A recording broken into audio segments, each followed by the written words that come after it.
Hello friends, welcome to creative Deepak. आपने जानिथिबे विगत दिन में 20,000 जूनियर टीचर रिक्रुटमेंट जितेबाला आसीथिला सेथुरु मात्र 16,009 जन प्रार्थी आपण जो मैंने कि वेरिफिकेशन सारी तो से लिस्ट अनुजाई से निजुक्ति डका जाइथिला किंतु सेथिरे आम कही प्रथम जे बोथ पेपर 1 और 2 रे सिलेक्ट थिबा पिला बहुत थिले एवं किछि पिला हाई स्कूल पढ़ी जाइथिले तो से मात्र जॉइन करिसेंती जोटा कि 13,278 पूर्व भिडियो में देखी। तो एबे आसंतु देखिबा एथिरे केते जण पुरुष एवं केते जण महिला बा एथिरे नियुक्ति पाइछंती एवं जहाँकि आम ORB एक्ट जो गोटे अच्छी तो सेटा केते जोर फॉलो करिछि आमे वर्तमान यहाँ देखिबा।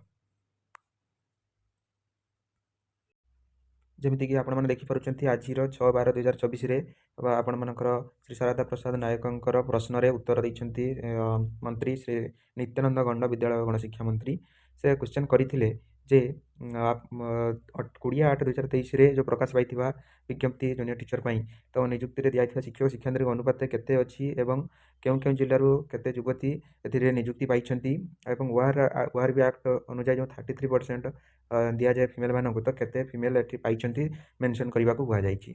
तो ए उत्तर श्रीजुक्त गंड उत्तर देते राज्य प्राथमिक उच्च प्राथमिक विद्यालय कनिष्ठ शिक्षक जोटा कि योजना भित्तिक स्कीमेटिक जूनियर टीचर रिक्रुटमेंट रे नियोजन होता विज्ञप्ति अनुजाई बर्तमान निजुक्ति आपने 13,287 जन निजुक्ति होती। तो से आपने देखु शिक्षकों अनुपात 5 थिला बेले शिक्षयित्री अनुपात 9 अच्छी अर्थात 5:9 रेसीओ आपर शिक्षक शिक्षयित्री को एंगेज कराई।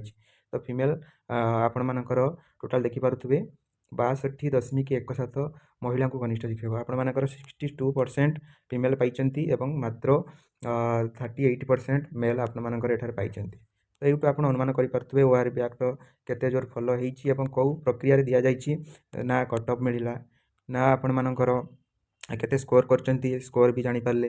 तो यही भाव में दुनिया असुविधा भितर आप जानते हैं प्रथम रिजोल्यूशन भी भूल जोटा कि डिस्ट्रिक्ट लिखा जाता परवर्ती पर्यायर आपर स्टेट वाइज करा दिगला। तो यही भाव में बहुत किसी फल्ट है जो जूनियर टीचर रिक्रुटमेंट अच्छी। तो ये किए आग को आसपारे जी भी आपण मैंने आम जहाँ भी नेता भावी आम आग को नौ तो से भी खाली आमको यहाँ हम से हम मिछ आश्वासन देकी आमको गड़े चली ना कई नेता मैंने आमको साथ दौरान ना कहीं जो यूट्यूबर मैंने जो मैंने भी अच्छा आमको हेल्पफुल करुँच प्रत्येक इनफर्मेशन सठिक भाव दौरान आम कितु सपोर्ट न करी आम सपोर्ट कर जो मैंने कि निज स्वार्थपाई सबकि माने जहाँ कही केवल व्यू नापी मिछ कही से ये कर देखु जहाँकि आम ये जो रिक्रुटमेंट रे जो एत गुड़ा पिला जो परीक्षा देकी रहिले 90,000 पिला मेरिटियस पिला सब तो से किपर आगामी दिन में पाइपर से कौन कर तो निश्चित भाव में आग को आसवा दरकार समस्ते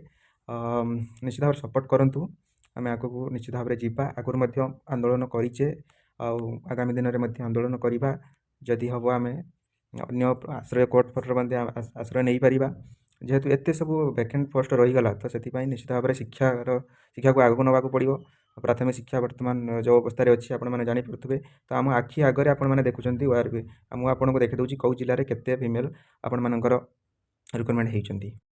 ये आप देखिपे जहाँकि district wise number of women junior teacher schematic engage होती अनुगुल 228 बालेश्वर 299 बरगढ़ 245 भद्रक 150 बालांगीर 520 बौद्ध 40 आपर कटक 523 देवगढ़ 4 ढेंकानाल 319 आपर गंजाम 781 जन फिमेल एंगेज होती। से भाई जाजपुर में देखिए 414 जगतसिंहपुर 45 झारसुगुड़ा 23 कलाहांडी 376 कंधमाल 78 केन्द्रापड़ा 562 केउझर 671 जन महिला खोर्धार 487 जन कोरापुट 492 जन एवं आपण मानकर मालकानगिरी 239 मयूरभंज 423 नवरंगपुर 404 नयगढ़ 44 नुआपड़ा 97 पुरी 445 रायगढ़ 251 संबलपुर 118 आ रहीगला सुवर्णपुर में 75 और सुंदरगढ़ में 50 टोटाल 8,510 जन आपण मानकर एंगेज होती फिमेल जहाँकि आपण मैंने 13,288 आम जदि माइनस करदे 8,510 जन आपण मैंने अनुमान करते पाखापाखि आपण मानकर 4,000 ରୁ 4200 ଭିତରେ ଆପଣମାନଙ୍କର ମେଲ୍ ହିଁ ପାଇଛନ୍ତି। 8000 8500 ଆପଣ ପୋଷ୍ଟ ଆପଣମାନଙ୍କ ଫିମେଲ୍କୁ ଦିଆହେଇଛି 13000 ପୋଷ୍ଟ ଭିତରେ। ତ ଏଇଠୁ ଅନୁମାନ କରିପାରୁଥିବେ 20000 ଭିତରେ ଆପଣମାନଙ୍କର କେତେ ପିଲା ଆସିପାରିଥାନ୍ତେ ଏବଂ ଏଇଟା ଆପଣମାନଙ୍କୁ କ'ଣ ନ୍ୟାୟ ହେଇଛି କି ଅନ୍ୟାୟ ହେଇଛି ଆପଣମାନେ ଏବେ ବୁଝନ୍ତୁ। ଏବଂ ଯିଏ ଆପଣମାନଙ୍କୁ ଯେମିତିକି 1.5 ଗୁଣା ଆସିବ କହିକି ଆମକୁ ଯେମିତି ଭ୍ରମିତ କରାହେଇଥିଲା ପ୍ରଥମରୁ, ତ ବର୍ତ୍ତମାନ ତାଙ୍କୁ ଅନୁରୋଧ କରାଯାଉଛି ସେଇ ନେତାମାନଙ୍କୁ ଯେ ଏବେ ଆଗକୁ ଆସନ୍ତୁ, ଯେ ଏତେ ପୋଷ୍ଟ ରହିଲା ଆପଣମାନଙ୍କୁ ପ୍ରମାଣ ମଧ୍ୟ ପାଇଲେ କିଭଳି ଭାବରେ ରୁଲ୍ ରେଗୁଲେସନ୍ ଫଲୋ ହୋଇଛି କି ନାହିଁ। ତ ଏଇ କ୍ଷେତ୍ରରେ କ'ଣ କରିହେବ ନିଶ୍ଚିତ ଭାବରେ ଆଗକୁ ଆସନ୍ତୁ ଏବଂ କିଭଳି ଭାବରେ ସବୁକିଛି ପୂରଣ ହୋଇପାରିବ ସଠିକ୍ ଭାବରେ ଆପଣମାନେ ଚେଷ୍ଟା କରନ୍ତୁ। ନିଶ୍ଚିନ୍ତ ମୁଁ ଆପଣମାନଙ୍କ ସହିତ ସବୁବେଳେ ଅଛି। ତ ଏଇଭଳି ଭାବରେ ଲାଟେଷ୍ଟ ଅପଡ଼େଟ୍ ପାଇବା ପାଇଁ ଆପଣମାନେ ଭିଡ଼ିଓଟିକୁ ସେୟାର କରନ୍ତୁ। ଚ୍ୟାନେଲଟିକୁ ଫାର୍ଷ୍ଟ ଟାଇମ୍ ଭିଜିଟ୍ କରିଥିଲେ ସବସ୍କ୍ରାଇବ୍ କରିନିଅନ୍ତୁ। Thank you for watching. ଜୟ ଜଗନ୍ନାଥ। ଧନ୍ୟବାଦ।